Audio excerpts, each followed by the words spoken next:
সচেতন থাকবেন। একটি মহল দেখেন দলের বিরুদ্ধে টিকানো প্রচার করে, তারা দলের কেউ না, তারা দলের কোনো শুভাকাঙ্ক্ষী হতে পারে না। ফেসবুকে পোস্ট দেয় দলের বিরুদ্ধে, সে কি কখনো মনে হতে পারে? সারা বাংলাদেশে তারা দলের বিরুদ্ধে প্রচার দেয়, ফেসবুকে ছাড়ে। তারা আবার লম্বা লম্বা কথা বলে, সেখানে ফেসবুকে ছাড়ে দলকে ধ্বংস করে দিতে চায়। সারা বাংলা বিশ্বের কাছে বিএনপিকে একটা কলঙ্কিত সৃষ্টি করতে চায়। তারা আবার বলে যে আমি খুব সত্যবাদী হয়েছি। আপনি কোথায় ছিলেন?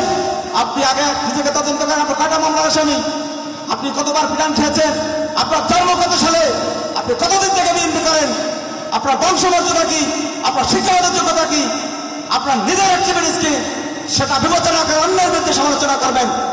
সামনের দিকে এই ধরনের সমালোচনা যদি কেউ করে দলের বিরুদ্ধে, আপনার যুবদল ঐক্যবদ্ধ হয়ে তার বিরুদ্ধে প্রতিবাদ করে তুলবেন ঘরে ঘরে। সিনিয়রদেরকে মানতে চান না, একটি কথা স্পষ্টভাবে বলে দিতে চাই।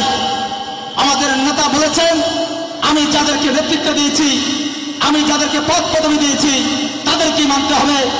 17 বছরের যারা, 16 বছরের, 15 বছরের যারা আমার না খেয়ে আমার পিছনে ছিলেন, আমার স্লোগান দিয়েছে, দলের স্লোগান দিয়েছেন, এবং যারা আমার বাসায় থেকেছেন, যারা আমার কারণ নির্যাতিত নেতা, যাদের বিরুদ্ধে একাধিক মামলা আছে, তারাই আমার নেতা, তাদের নেতৃত্বে সকলকে মানতে হবে।